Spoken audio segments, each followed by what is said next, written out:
Hello, Namaste TT aspirants. Hope you all are doing very good.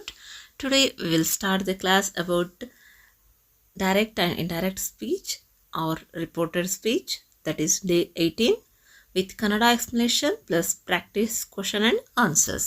Let's begin the class. What is direct speech? Direct speech equals to exact words of the speaker. Definition. When we quote the speaker's exact words, we use quotation marks. For example, Raju said, I am happy. Here the exact words I am happy are used. Kannada explanation ನೋಡೋಣ. ಬೇರೊಬ್ಬರು ಹೇಳಿದ ಮಾತನ್ನು ಯಥಾರ್ಥವಾಗಿ ಉಲ್ಲೇಖಿಸಿದಾಗ direct speech ಎಂದು ಕರೀತಾರೆ. ಅಂದರೆ ಯಥಾವತ್ತಾಗಿ ಯಾರಾದರೂ ಒಬ್ಬರು ಮಾತಾಡಿರ್ತಾರಲ್ಲ ಅದನ್ನು ಸೇಮ್ ಅವ್ರು ಹೇಗೆ ಆಡಿರ್ತಾರೋ ಹಾಗೆಯೇ ಉಚ್ಚಾರ ಮಾಡ್ತಕ್ಕಂಥದ್ದು, ಉಲ್ಲೇಖಿಸೋದು, ಅದನ್ನು ಡೈರೆಕ್ಟ್ ಸ್ಪೀಚ್ ಅಂತ ಕರಿತೀವಿ. ಇದನ್ನು ಉದ್ಧರಣ ಚಿಹ್ನೆಯಿಂದ ನಾವೇನು ಮಾಡ್ತೀವಿ ಅಂದರೆ ಅದನ್ನು ಸೂಚಿಸ್ತೀವಿ ಅಂತ. ಇಲ್ಲಿ ಕೊಟ್ಟಿದ್ದೀವಲ್ಲ ಉದ್ಧರಣ ಚಿಹ್ನೆ ಒಳಗೆ ಇರುವುದು ನೇರ ಮಾತು ಅಂತ, ಕೊಟೇಶನ್ ಮಾರ್ಕ್ ಅಂತ ಕೂಡ ಹೇಳ್ತಾರೆ ಅದಕ್ಕೆ. What is indirect speech? Indirect speech equals to reporting the meaning of words, not exact words. Examples: Raju said that he was happy. Kannada explanation. ಮಾತನ್ನು ನೇರವಾಗಿ ಹೇಳದೆ ಅದರ ಅರ್ಥವನ್ನು ಬದಲು ಮಾಡಿ ಹೇಳುವುದು. ಅಂದರೆ ಅವರು ಏನು ಮಾತಾಡಿರ್ತಾರೆ ಅದನ್ನು ನೇರವಾಗಿ ಹೇಳೋದಿಲ್ಲ, ನೇರವಾಗಿ ಹೇಳದೇನೆ ಅದರ ಅರ್ಥವನ್ನು ಸ್ವಲ್ಪ ಬದಲಾಯಿಸಿ ಹೇಳ್ತಕ್ಕಂಥದ್ದು. ಅದಕ್ಕೆ ನಾವು ಇಂಡೈರೆಕ್ಟ್ ಸ್ಪೀಚ್ ಅಂತ ಹೇಳ್ತೀವಿ. ಅರ್ಥ ಏನು ಬೇರೆ ಆಗೋದಿಲ್ಲ, ಅದೇ ಅರ್ಥ ಕೊಡುತ್ತೆ, ಆದರೆ ಹೇಳ್ತಕ್ಕಂಥ ರೀತಿ ಸ್ವಲ್ಪ ಬದಲಾಗಿರುತ್ತೆ ಅಂತ. ಇದನ್ನು ಒಂದಿಷ್ಟು ರೂಲ್ಸ್ಗಳನ್ನು ನೋಡೋದಾದರೆ, rules to convert direct to indirect, ಅಂದರೆ ಡೈರೆಕ್ಟ್ ಸ್ಪೀಚನ್ನು ಇಂಡೈರೆಕ್ಟ್ ಸ್ಪೀಚ್ ಹೇಗೆ ಮಾಡಬೇಕು. Rule number 1, remove quotation marks. ಫಸ್ಟ್ನೇದಾಗಿ ನಾವೇನು ಮಾಡಬೇಕು, ಅಲ್ಲಿ ಕೊಟೇಶನ್ ಮಾರ್ಕ್ ಇದೆಯಲ್ಲ ಅದನ್ನು ರಿಮೂವ್ ಮಾಡಬೇಕು. ಸೆಡ್ ದಟ್, ಸೇಡನ್ನು ಸೆಡ್ ದಟ್ ಅಂತ ಮಾಡಬೇಕು. ರೂಲ್ 2, ಚೇಂಜ್ ಆಫ್ ಪ್ರನೌನ್ಸ್ಗಳನ್ನು ಚೇಂಜ್ ಮಾಡಬೇಕು. Pronoun changes based on person, ಅಂದರೆ ಪ್ರನೌನು ಪರ್ಸನ್ ಮೇಲೆ ಬೇಸ್ಡ್ ಆಗಿ ಏನಾಗುತ್ತೆ, ಚೇಂಜ್ ಆಗುತ್ತೆ. First person, second person, third person ಅಂತ ಇರುತ್ತಲ್ಲ ಅದು. ಇಲ್ಲಿ ಆ ಇದ್ದಿದ್ದು ಹಿ ಆರ್ ಶಿ ಅಂತ ಆಗುತ್ತೆ, ವಿ ಇದ್ದಿದ್ದು ದೇ ಆಗುತ್ತೆ, ಯು ಇದ್ದಿದ್ದು ಹಿ ಶಿ ಆರ್ ದೇ ಆಗುತ್ತೆ, ಮಾ ಇದ್ದಿದ್ದು ಹಿಸ್ ಆರ್ ಹರ್ ಆಗುತ್ತೆ, ಅವರ್ ಇದ್ದಿದ್ದು ದೇರ್ ಆಗುತ್ತೆ. ಈ ರೀತಿಯಲ್ಲಿ ಇವುಗಳನ್ನು ನೆನ್ಪಿಟ್ಕೊಳ್ಬೇಕು ನಾವು ಮುಖ್ಯವಾಗಿ. ನೆಕ್ಸ್ಟ್ ಕನ್ನಡ. ಸಬ್ಜೆಕ್ಟ್ ಪ್ರಕಾರ ಪ್ರೌನ್ ಬದಲಾಗುತ್ತದೆ ಅಂತ, ಅದೇ ನನ್ನ ಮೇಲೆ ಹೇಳಿದ್ನಲ್ಲ ಹಾಗೆ. Rule 3, change of tense. ಮತ್ತು ಟೆನ್ಸ್ ಕೂಡ ಚೇಂಜ್ ಆಗುತ್ತೆ. ಹೇಗೆ?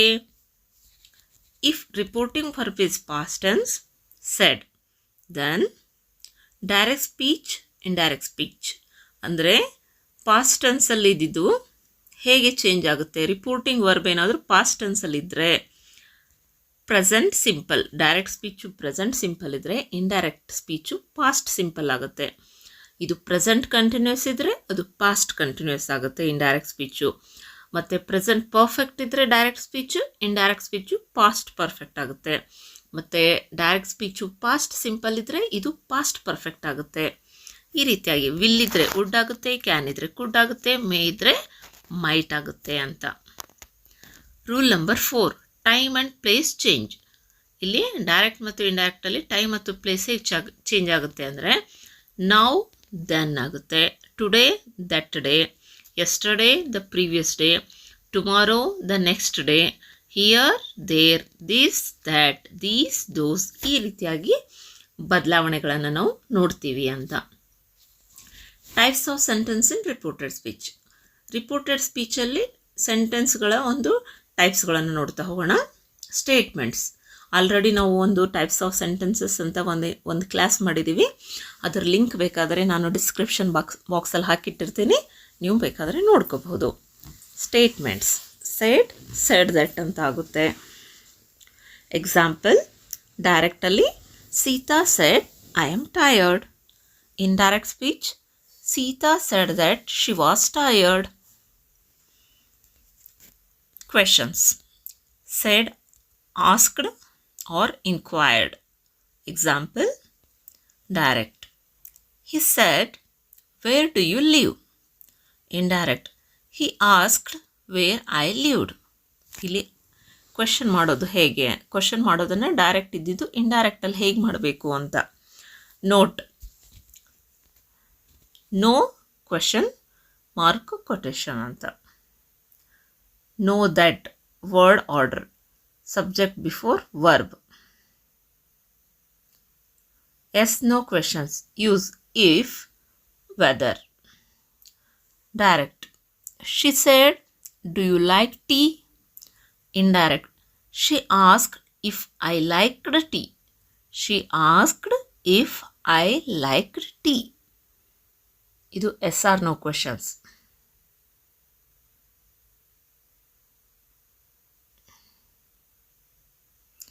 Commands or orders.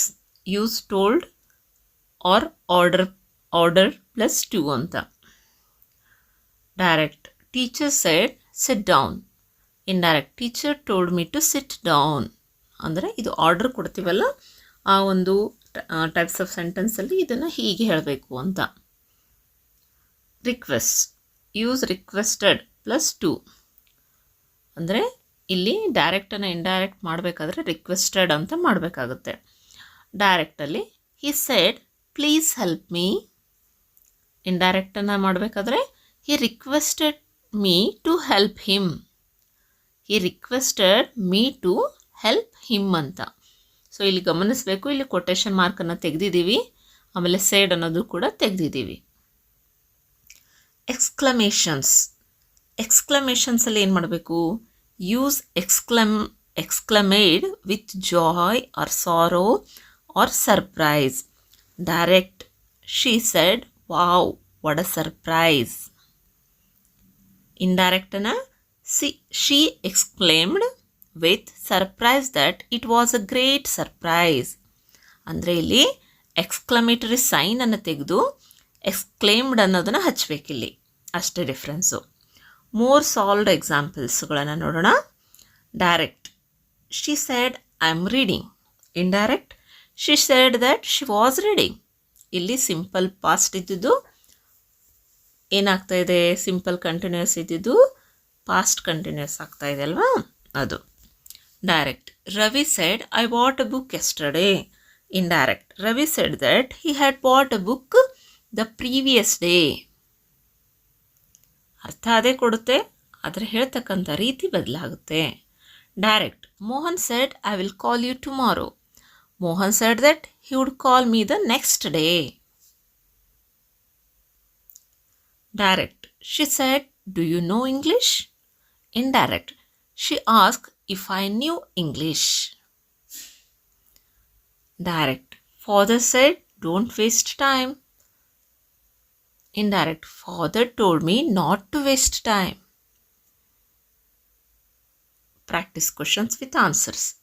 Convert to indirect speech. Raju said I like coffee. ಇವುಗಳನ್ನೆಲ್ಲ ನೀವು ಒಂದು ನೋಟ್ಬುಕ್ಕಲ್ಲಿ ಬರ್ಕೊಳ್ರಿ. ಆಮೇಲೆ ಇದಕ್ಕೆ ನೀವೇ ಸ್ವತಃ ಒಂದಿಷ್ಟು ಆನ್ಸರ್ಗಳನ್ನು ಬರೆಯೋದಕ್ಕೆ ಟ್ರೈ ಮಾಡಿ. ನಾನು ಕೊನೆಯಲ್ಲಿ ಆನ್ಸರ್ಸ್ ಹೇಳ್ತೀನಿ. She said I am cooking now. ಇವೆಲ್ಲ ಡೈರೆಕ್ಟ್ ಸ್ಪೀಚ್ಗಳು. He said I completed my work yesterday. ಬರ್ಕೊಳ್ಳಿ ನೀವು ಒಂದು ನೋಟ್ಬುಕ್ಕನ್ನು ತೆಗೆದುಕೊಂಡು. Please do write in your notebook. Afterwards I will tell you the answers. Try to solve yourself. Then will get to know the answer. She said, will you help me? Teacher said, open your books. He said, where are you going? She said, please give me some water. Mother said, don't shout. ಇವಾಗ answers ನೋಡೋಣ. Simple, ನೀವು check ಮಾಡ್ಕೊಳ್ಳಿ. ಇವಾಗ ನೀವು ಬರೆದಿರೋ answers. Raju said that he liked coffee. She said that she was cooking then. He said that he had completed his work the previous day. She asked if I would help her. Teacher told us to open our books. He asked where I was going. She requested me to give her some water. Mother told me not to shout. Quick summary ನೋಡೋಣ. Super useful for TT. Removed, that, added. Removed, quotation remove ಮಾಡಿ that ಅನ್ನೋದನ್ನು add ಮಾಡಿದ್ದೀವಿ ಅಂತ. Pronouns changes ಆಗುತ್ತೆ. ಮತ್ತು tense changes to past. Time words changes. Questions asked, yes or no, if or whether ಅನ್ನು ಬಳಸಬೇಕು. Imperatively told, asked plus to ಅನ್ನು ಬಳಸಬೇಕಾಗುತ್ತೆ. ನೆಗೆಟಿವ್ಲಿ ನಾಟ್ ಟು ಅಂತ ಬಳಸಬೇಕಾಗುತ್ತೆ. ಸೊ ಇಲ್ಲಿಗೆ ಇವತ್ತಿನ ಸೆಷನ್ ಮುಕ್ತಾಯ ಇತ್ತು. ನಾಳೆ ಮತ್ತೆ ಹೊಸ ಒಂದು ಟಾಪಿಕ್ ಒಂದಿಗೆ ಭೇಟಿಯಾಗೋಣ. ನಿಮ್ಮೆಲ್ರಿಗೂ ಈ ಒಂದು ಟಾಪಿಕ್ಸ್ಗಳು ಇಷ್ಟ ಆದರೆ ಸಬ್ಸ್ಕ್ರೈಬ್ ಮಾಡೋದನ್ನು ಮರಿಬೇಡಿ. ಹಾಗೆ ಲೈಕ್ ಬಟನನ್ನು ಕೂಡ ಪ್ರೆಸ್ ಮಾಡಿ.